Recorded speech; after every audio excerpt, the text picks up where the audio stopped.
Digital 410 Productions proudly presents What's the Scuttlebutt Podcast with your host, Don Abernathy.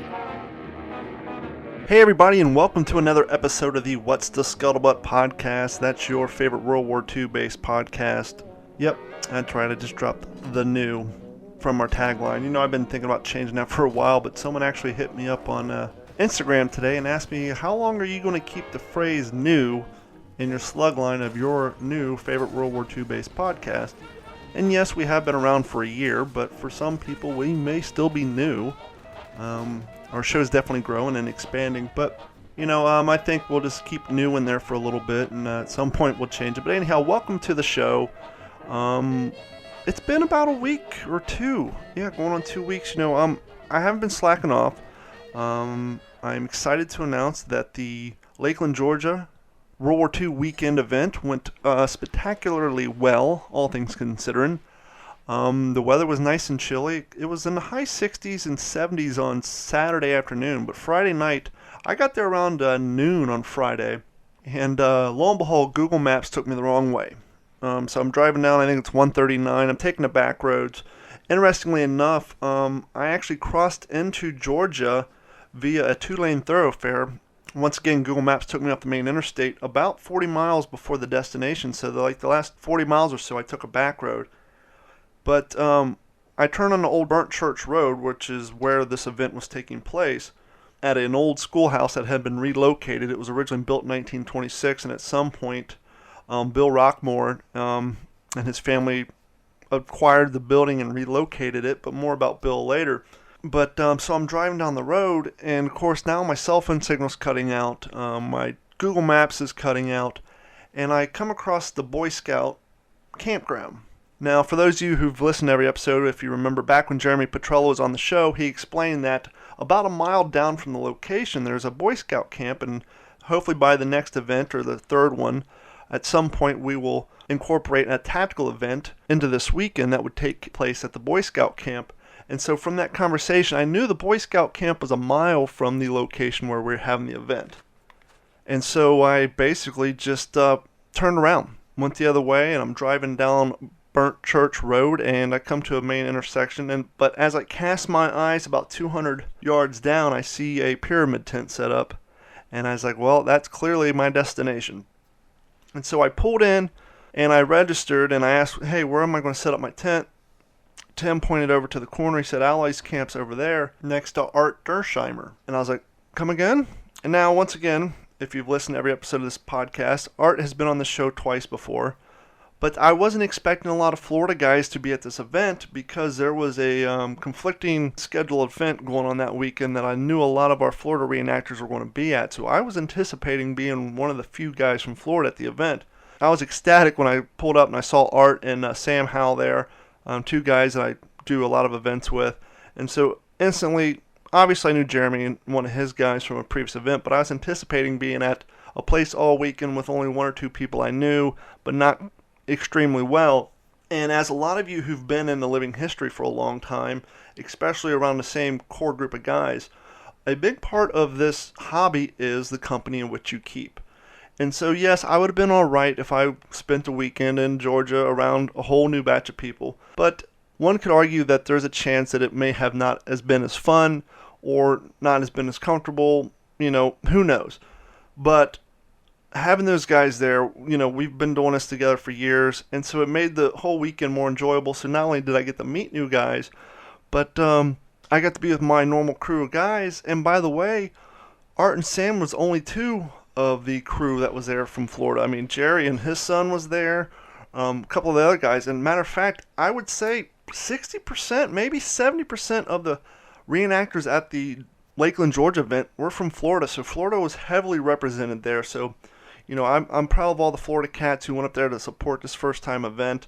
I will have Jeremy Petrella coming on in maybe the next episode just to do a quick wrap-up, kind of let everybody know what's going on in hopes that you know, because anytime there's a first-time event, it's kind of exploratory as far as the reenacting groups go, as far as who all goes, how many people go. And so, you know, a small handful of guys will go check out the event for the first year and then report back to everybody else. And if they say it's worth it the following year, more and more guys will go, the event grows, and the better things get. As far as I'm concerned, it was a great weekend. Like I said, Friday it was a little cold when I got there. It did rain in the afternoon, but not bad. I will say this is the first event I've ever done, despite the fact living in Florida that I have actually been rained on.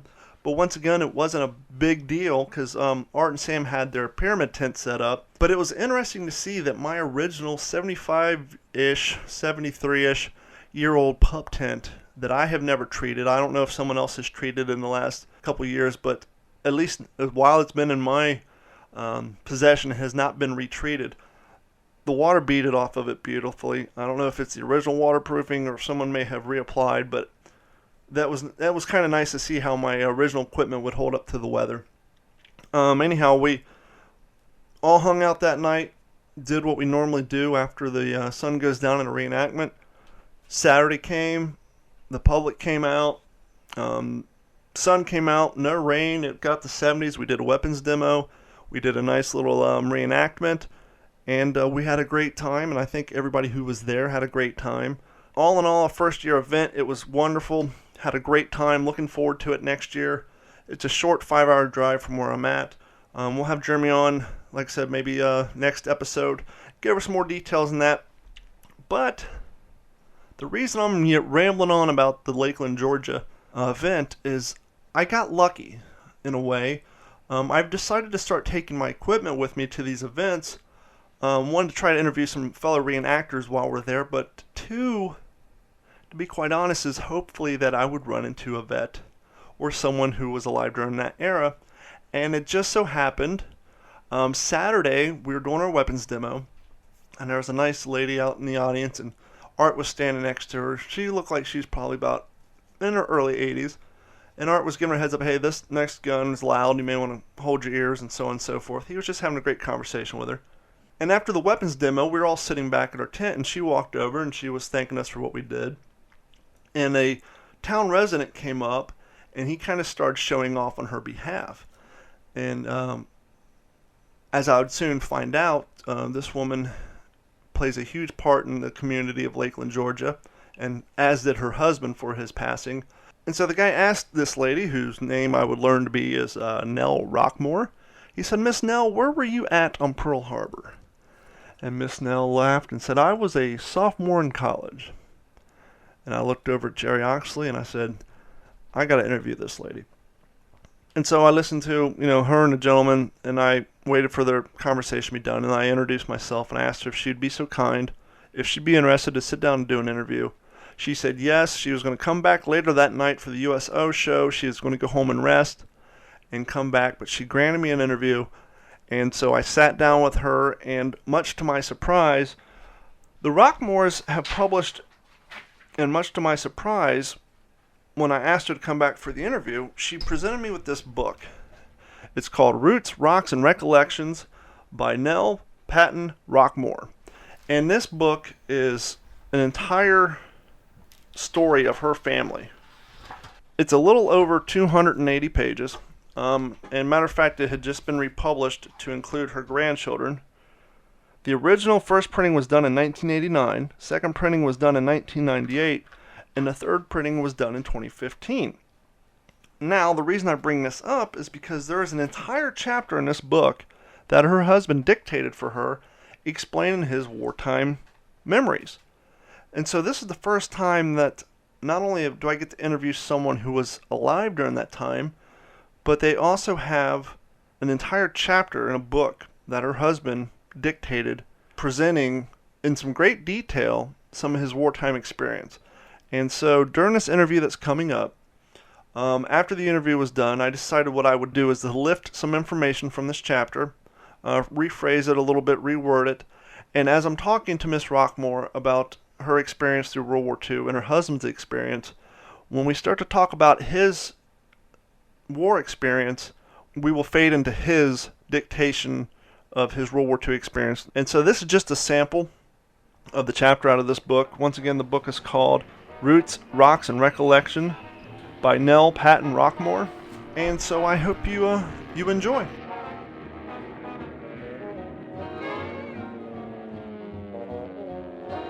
digitized live from the ACT Computers mobile studio via Lakeland, Georgia. Welcome to another episode of the What's the Scuttlebutt podcast, your new favorite World War II podcast. And ignore the echo, we are recording live in Lakeland, Georgia, believe it or not.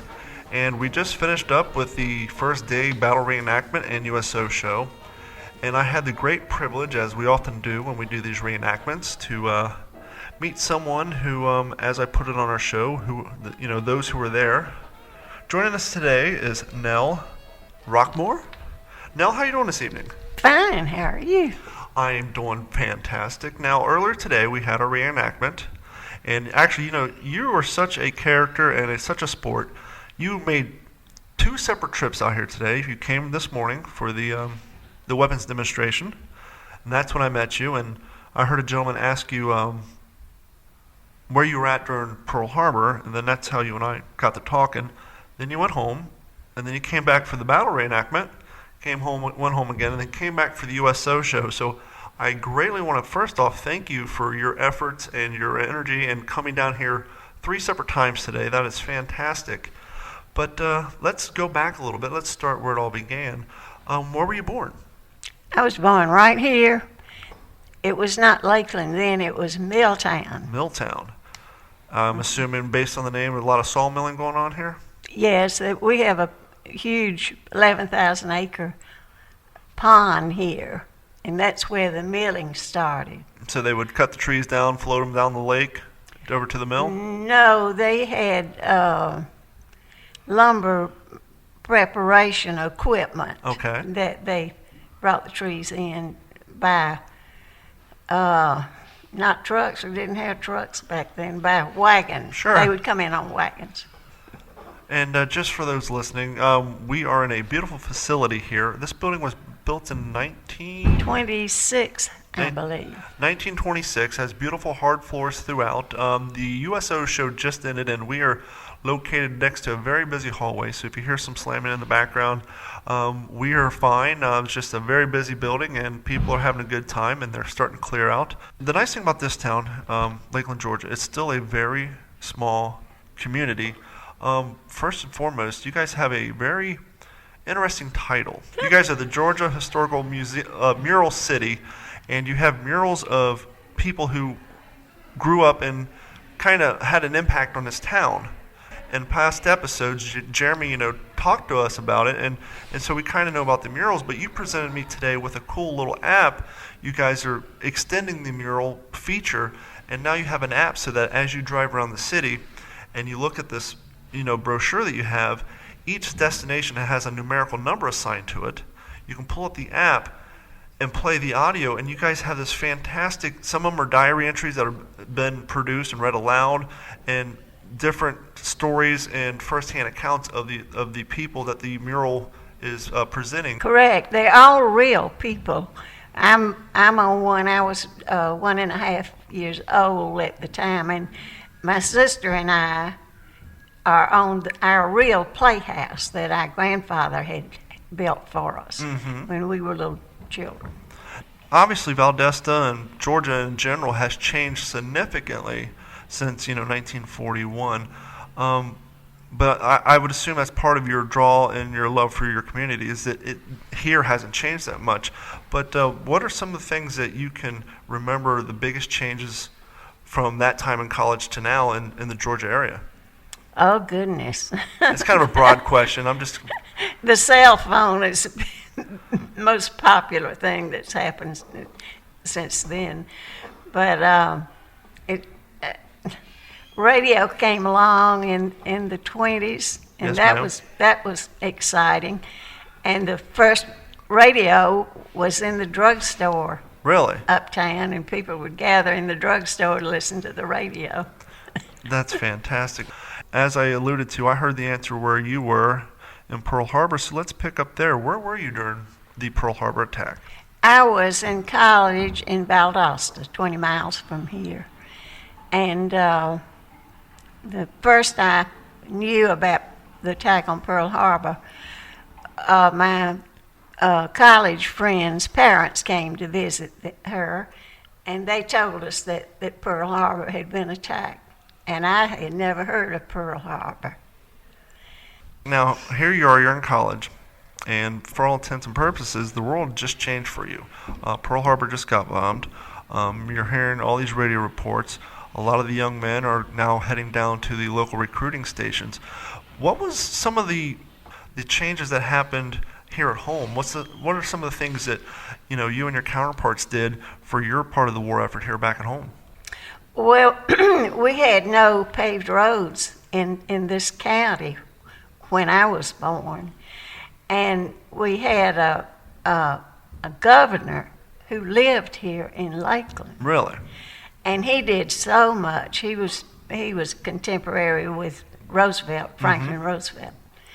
And he brought electricity here and running water and free school books and just so much modernization during his time.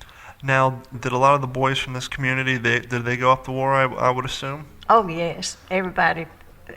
People were so patriotic back then. The whole culture was so different, and it's a shame that has been lost. Yeah. We never complained about doing without butter or car tires for the car. It was April 18th, 1942. Jimmy Doolittle led a handful of B-25s from the deck of the aircraft carrier Hornet, which was on an inconsequential but morale-building raid on Japan. Meanwhile, back at home, nationwide rationing had been implemented, starting with automobile tires, moving on to sugar, and then gasoline. Following the rationing, air raid signal policies were announced, war bonds and savings stamp drivers were launched, and the entire nation seemed to be doing their part in the war effort. Did the most of the community, was that where they made their living, was in milling, or what? Farming was Farming? basic. Most of the people here were farmers. Well, the good side about that is you guys were able to supplement your food and your income by growing your own food and trading, I would assume, trading with your neighbors and helping, maintain. Well, most farmers were small farmers, and they raised their own chickens, they raised their own hogs, and did everything they needed. Almost everything they needed, they raised at home. Sure. We had no indoor toilets back then when I was born.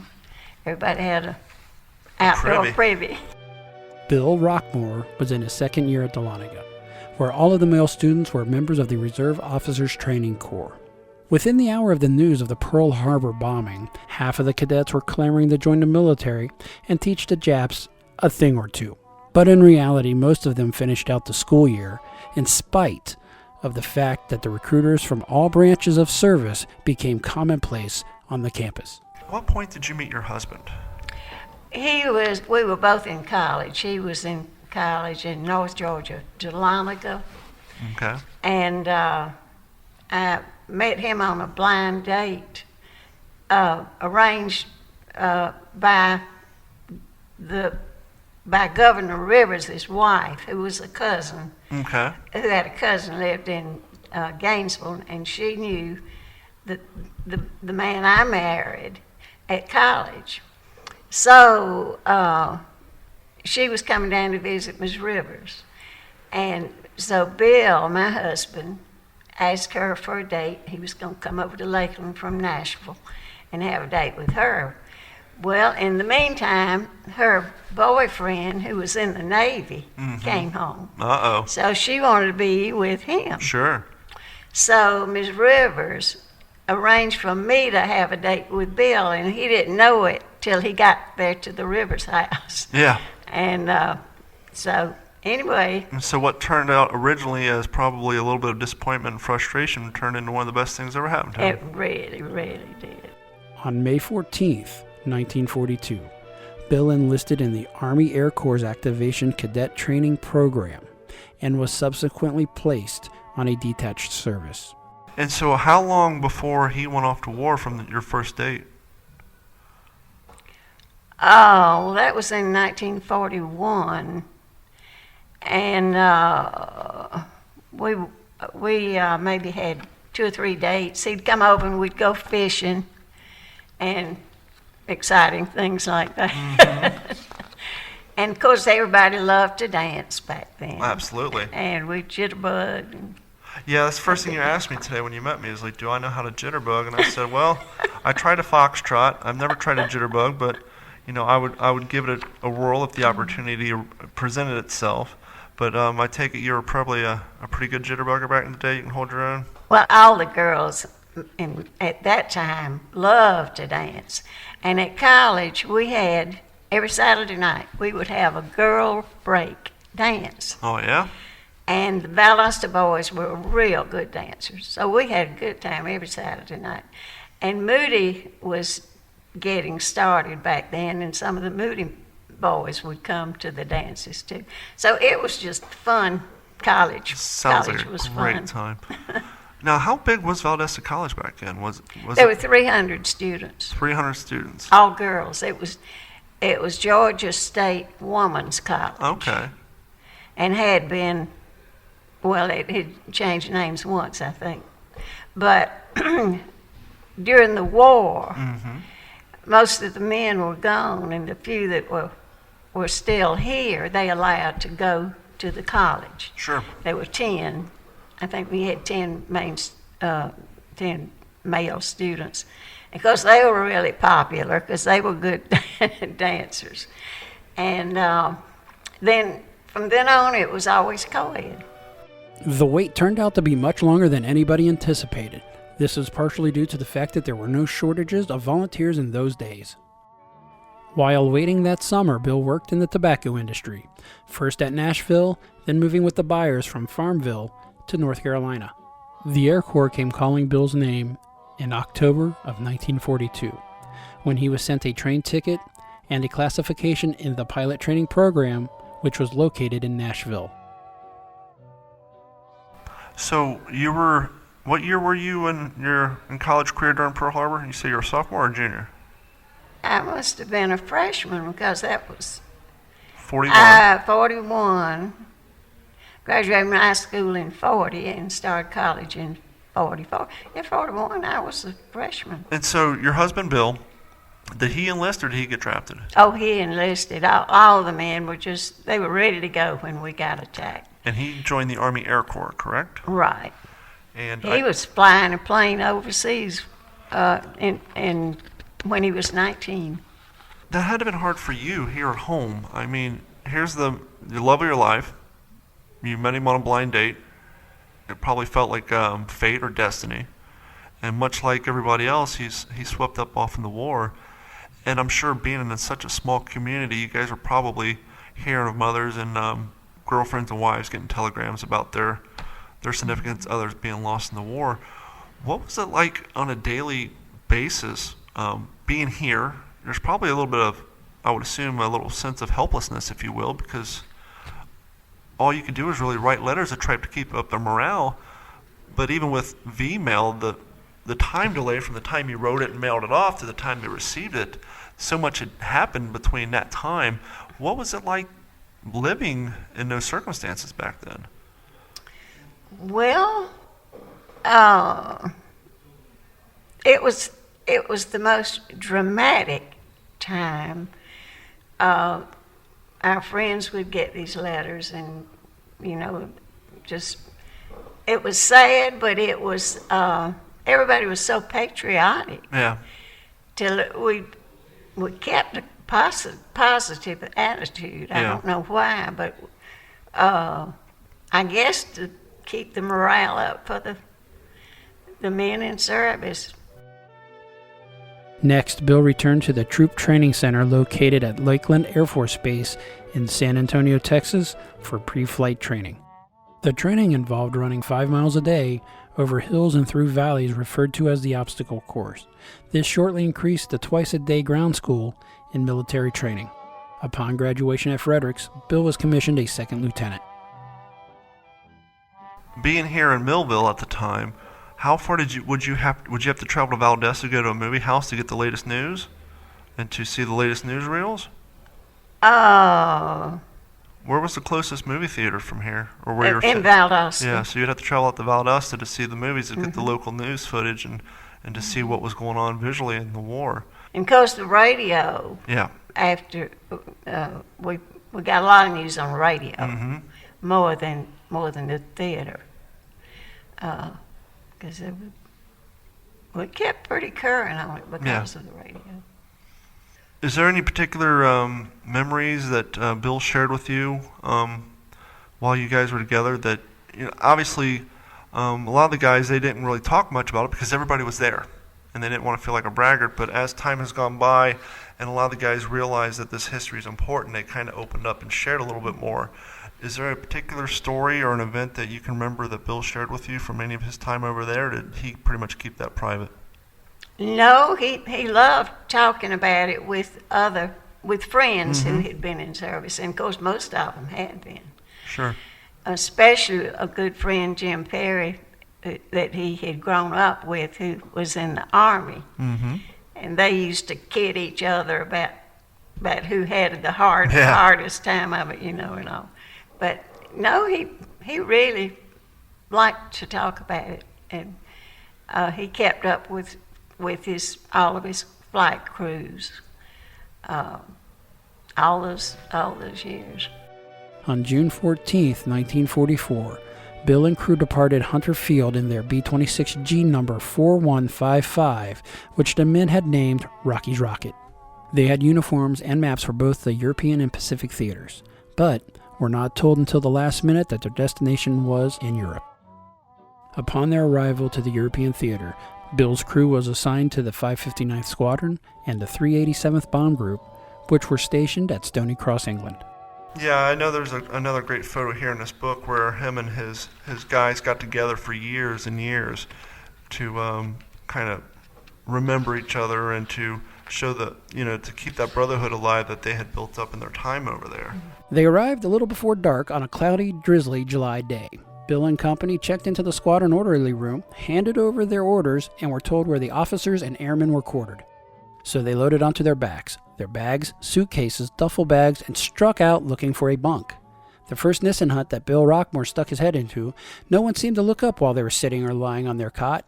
Bill received no response while asking if there was any vacancies. Once again, sticking his head into the next hut in line and asking about the vacancies, Bill got the same exact response. Silence. Although Bill spotted a couple of cots with mattresses rolled up on them, no one grunted a word. At the fourth hut in line, Bill stuck his head in and asked the now well-worn question, "Any vacancies?" This time, a response, "Yeah, come on." The Hartman crew had also been a replacement crew, and they had been there a few weeks themselves. Bill suspected that they had experienced a similar reception, and that's what prompted this crew to be a little more hospitable. So you finished college in '44, so the war Right. the war hadn't ended yet. What did you do after college? What did you do career-wise? Did you... First thing I did, I taught school in Lakeland. Well, I was going to back up and say, I guess the first question would be, what did you major in college? Education? I majored in violin Violin? and minored in Spanish and taught shorthand and typing, which I had learned in high school. Mm-hmm. And I did that for a couple of years. And then I was named the clerk of the draft board. Upon entering the bomb group, they had expected to be welcomed as replacements, and that would enable some of these veteran crews to go home. Bill was totally unprepared for the almost hostile reception that was received from almost all of the veteran crews. It took a long time to figure out why there was such a bad attitude, but they guessed that it was a combination of many factors. First of all, when the B-26s were first used in Europe, they really didn't know what to do with them, and they were utilized poorly. The B-26 had not been a big success. It had a bad reputation in the United States, only because a lot of the pilots tried to fly the aircraft too slowly and crashed all over the landscape. It was a matter of poor piloting as opposed to a poorly designed airplane. Now, were you writing up the letters? Were you doing administrative work? What exactly were you doing for the draft board? Well, I was the only person in the office. We had a board who would meet about once a month. But by then, it was like 1946, I guess. By the time Bill Roquemore entered the group, many crews had completed their 65th mission and had gone home. But a good number of the original crews had been shot down multiple times, and those crews who still had a few missions left thought they would never leave alive, and were demoralized, disgruntled, and unhappy. To them, a new crew meant nothing but flak bait. The last thing they wanted was any new friends after they had already lost too many old ones. In the meantime, the replacement crews were split up so that each crew member flew his first 5 missions with a veteran crew. This was in order to better understand and learn the tactics and procedures before reuniting with his own crew. And then Bill and I married in 47. Okay, because that's what I was going to ask you. If it was during 45, well, 44, 45, I was going to ask if you had the misfortune of having to type up letters of boys you knew. And I was going to ask you if people would come to you and say, hey, have you heard anything? But by this time, the war has been over. Bill's first mission was on July 24th, 1944 at Levet, France. After the June 6th D-Day invasion, the Allies had poured hundreds of thousands of troops, along with untold numbers of tanks and artillery pieces, and other fighting equipment. But the Germans had savagely fought the Allied advances, had stymied them along the fighting front, scarcely 40 miles from the invasion beaches. The Allies scheduled a massive bombing raid involving some 15,000 airplanes to drop just across the front lines from our troops and onto the Germans. Since the bombers were at altitude ranging from 10 to 25,000 feet, there would be no way of distinguishing our forces from the enemy, so a marker smokescreen was laid down to defend the fighting line. Unfortunately, strong winds drifted the smokescreen in the wrong direction, and many of the bombers rained bombs on their own troops, killing among others General McNair. It would be days before Bill and his crew learned of friendly fire.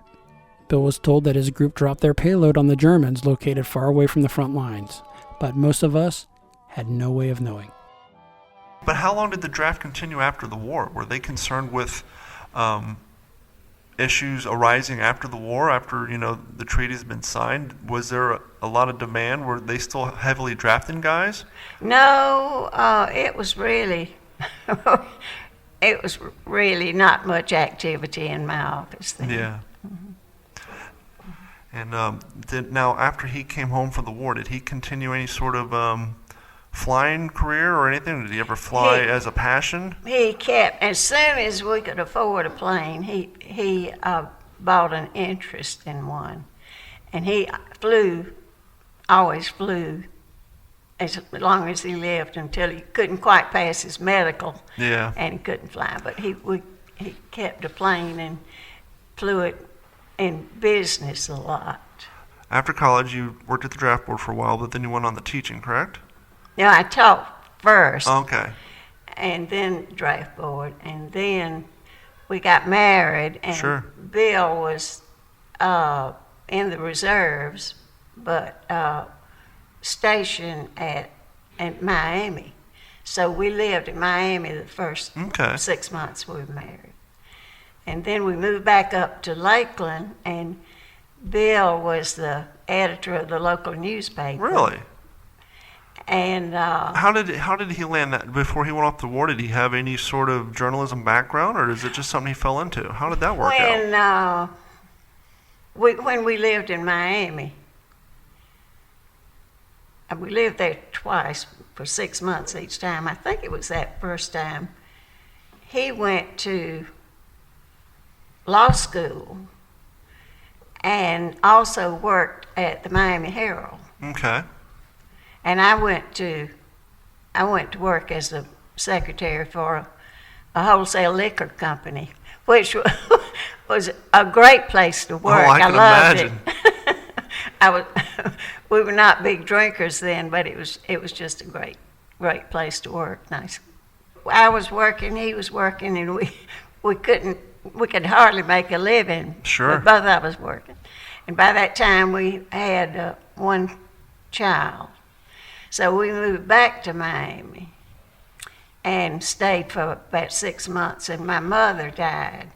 So my daddy wanted us to come back to Lakeland. We thought he needed us. He really didn't, but we thought he did. So we moved back here and stayed. But my father was in the seed processing business, small time. And so Bill went to work for Patent Seed, and he stayed there the rest of his life and really built the company to. I think Patent Seed's the largest seed and sod business probably in the country. Wow, that's a quite a legacy to create. So he really, really built up the business, and we expanded into Middle Georgia, and then South Carolina, and then North Carolina, a little bit in Virginia. That's beautiful. So you can read about it in the book. Well, I will. What was Miami like in the late 40s and early 50s compared to now? Obviously less crowded, I would assume. Yes, it was a leisurely. There was a leisurely attitude and good eating places. Just that the lobster down there is just the greatest thing in the world, and so we enjoyed what little time he had off, and his mother had already moved to Miami before we got married, so she kept our little boy, Rocky, while we both worked, and so. And that's the way it tended to be back then, and some communities it's still that way nowadays. But I kind of going back to a little bit what you're saying about patriotism and where we are in this country now. It seems like I definitely know there seems to be, at least in the larger communities, there's a less sense of importance on community and sadly in some aspects family. It seems like nowadays everybody's, they're more interested in taking care of themselves and what's in their immediate vicinity. And a lot sad as it is, most people, they'll live on the same street for 10 years and maybe know one of their neighbors. Mm-hmm. And I think maybe that's a big part of our separation and our divide in this country. I mean, if we don't care about the guy living next to us, we surely aren't going to care about the guy living 2 states over. No. And it's just, things have definitely changed greatly. One of the things I noticed, because I do computer work and IT work, and particularly down in Fort Myers, Florida, where I live, when I'm driving around, it seems like the only place other than on commercial buildings, for example, the only place I ever see American flags are in the smaller gated communities. Out in the main areas, you rarely see them anymore. And it's almost like some people feel it symbolizes something that we shouldn't be proud of, which I completely don't understand. I don't know who or why the focus. Somebody has successfully tried to turn this American flag into a symbol of something that it doesn't represent, and I think part of that is, for not to get too deep off the subject here, but I think people forget that the flag doesn't represent our government. Our flag doesn't represent our country per se. It represents us, a group of people, and the things that we do. Yes, the flag has been around through our history, but our government branch, they have their own flags that represent their own branch, just like every state has their own flag in every city, every township. Mm-hmm. And for some reason, people want to look at our flag instead of looking at the flag as a representation of us and all the great things we do. It's almost like they want to see it as a symbol of stuff that politicians are doing that they don't agree with, or governments don't, I don't know where we go from here to get back there. I'm afraid there's no way to go back now. It's just gotten out of control. It seems like the closest we got to it for about 2 weeks was after 9/11. Absolutely. And Absolutely. I lived in Columbus at the time, and everybody had American flags in their cars, the flags on the windows. Mm-hmm. But 2 weeks later, you'd see them laying in the street, where they'd roll down their window, forget them all, and they'd fly off and wouldn't stop. So for about maybe 2 weeks after 9/11, we kind of got back there. Mm-hmm. But we have short attention spans now, and we move on to something else, and I don't get it. Well, we have to blame it on politics and greed. People are naturally greedy. If you had some advice for the younger generation coming up,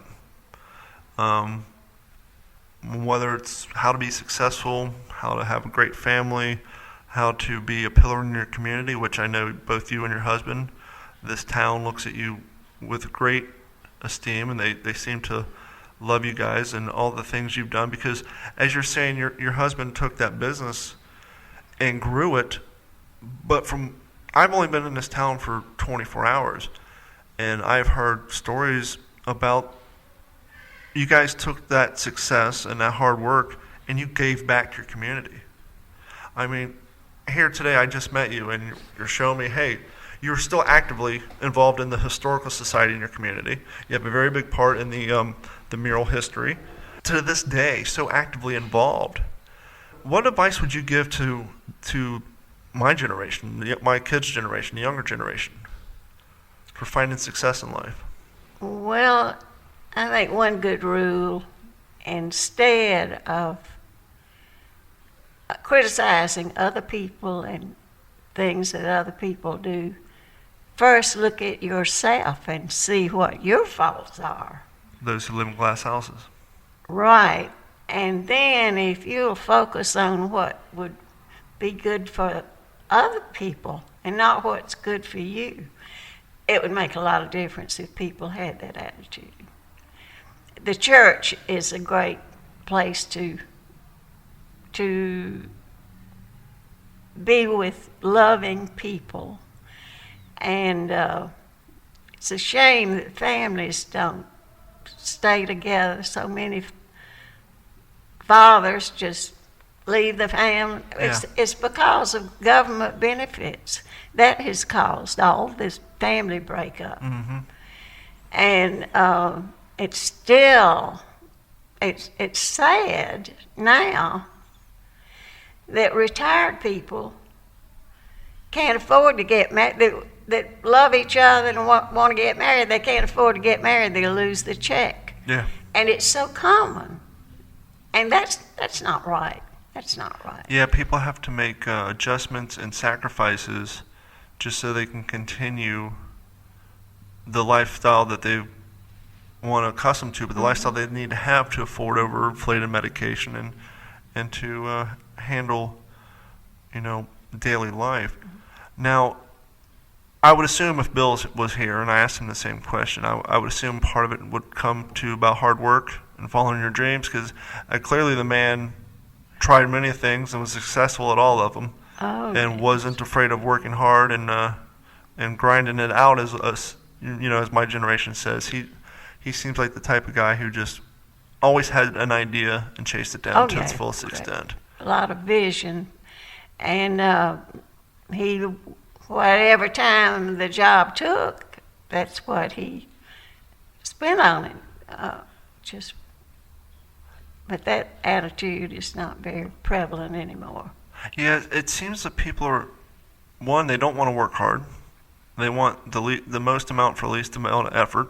Mm-hmm. And two, people, I don't know if I'm not looking at it right, but it also seems like people are less willing to take chances on adventurous ideas, adventurous business opportunities, or just enjoying life. A lot of people get into a routine and a rut, and they don't want to get out of it, and before they know it, time has gone by.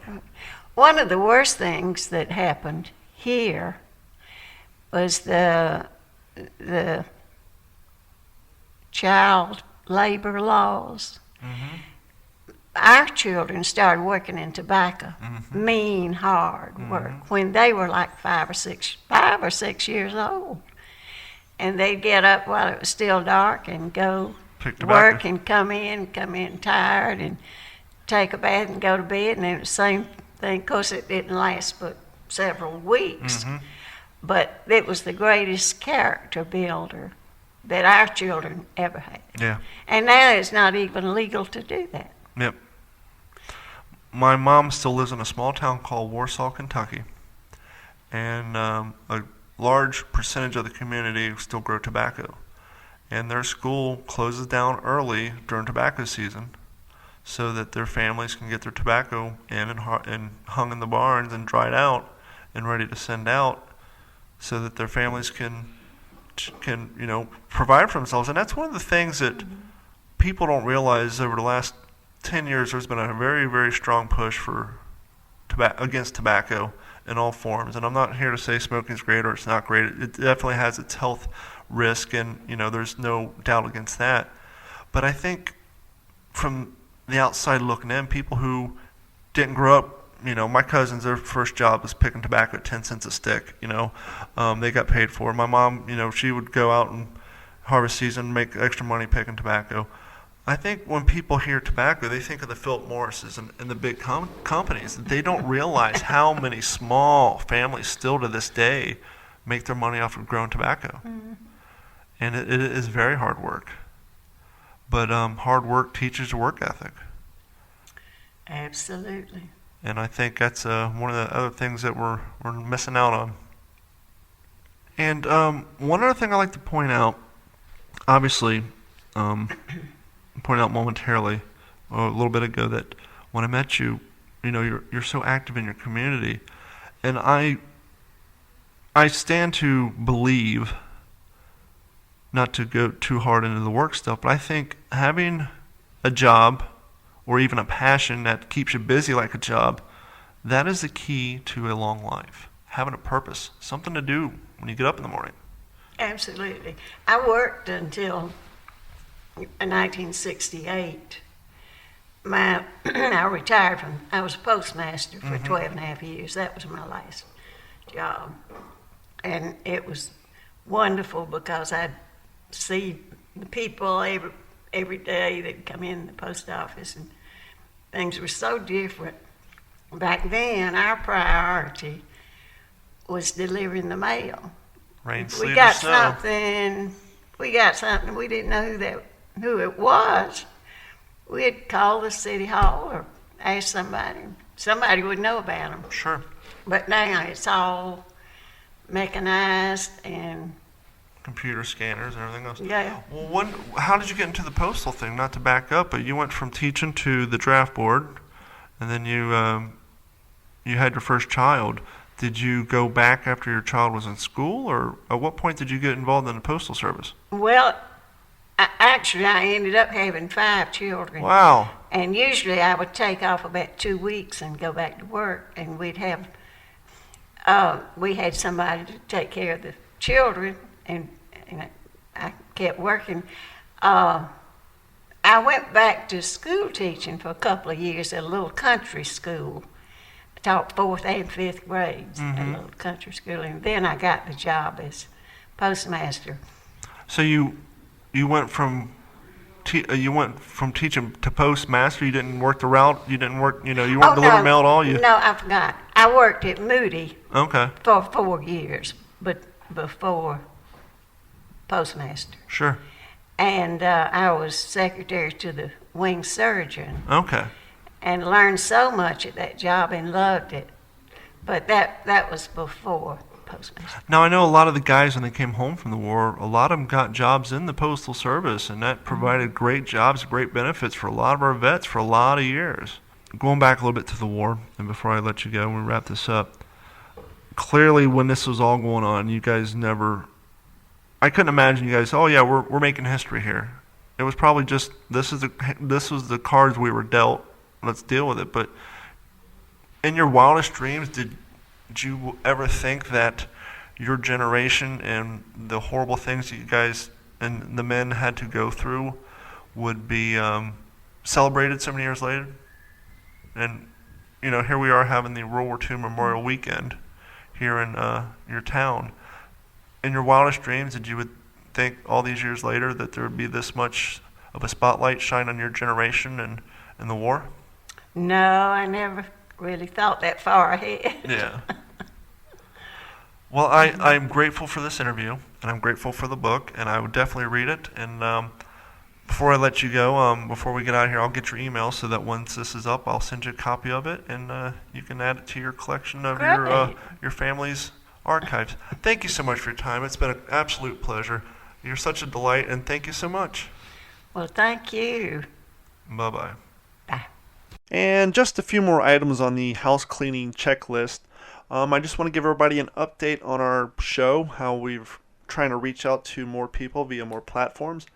So as a lot of you know, throughout the last year, we've primarily been available for download via whatsthescuttlebutt.com, with 2 D's, not T's, or d-410.com, as well as Stitcher. Stitcher was pretty much our primary distribution source for the longest time, and then we picked up iTunes. And so now, here's the latest update. If you don't want to download it directly from our website, and you want to have it automatically notify you on your phone or synchronize with your iTunes, either go to Apple Podcasts, iTunes, it's the same thing.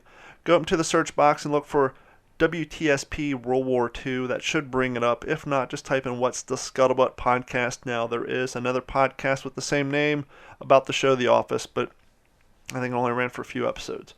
So type in WTSP World War II. If that don't work, type in What's the Scuttlebutt Podcast, and you'll find us that way. Same thing if you're on Stitcher, Spotify, Google Music now, and apparently Pandora just launched a new podcast platform, so I'm going to try to get us on Pandora as well. So just a quick rollback: iTunes, Spotify, Stitcher, Google Music, and iHeartRadio. That's all of them. So you can find us there, as well as d-410.com or whatsthescuttlebutt.com. And while we're on the subject of the website and supporting the show, thanks to everybody in the past who has purchased one of the What's the Scuttlebutt podcast t-shirts. I'm happy to announce I finally did re-release a new version of a new shirt with the USMC camo-covered M1 helmet along with the microphone. Now, these are actually photos of my real helmets because I didn't want to risk getting any sort of cease and desist for copyright infringement. So on these shirts with the helmets, those are actually my helmets on a pedestal in the podcast studio. I took a picture of them, painstakingly deleted everything else out with Photoshop, and made this logo. I hope you guys like it. I don't make a whole hell of a lot of money off the shirts, but I do make a few bucks, literally a few bucks. So if you want to support the show, or more importantly, spread the word about the podcast, go to d-410.com or whatsthescuttlebutt.com. Click on the merch icon. It'll take you to Teespring. There's a whole slew of shirts in there. I'm going to work on getting some more logos out there and more designs, but once again, they're all going to be original, and so it takes a little while. But if you want to support the podcast and support what we're trying to do here, you can do that via d-410.com. That is d dash the hyphen symbol 410.com or whatsthescuttlebutt.com, or you can find links on the Facebook page as well. Please pick up a t-shirt. Thank you so much. Okay, so about a week ago, I had a sticker manufacturing company send me some demo stickers of my podcast. And so I got like a small handful of stickers for What's the Scuttlebutt. And they're not large by any means. I think they're 3 inches by 3 inches. They're nice and small. But anyhow, I got a handful of stickers I don't know what to do with. So I thought, why not offer them to you guys? So if you want a small sticker, email me at info@d-410.com. That's info@d-410.com, or mail call at whatsthescuttlebutt.com with your name and your address, and I will happily send you a sticker for supporting the show. Thank you so much.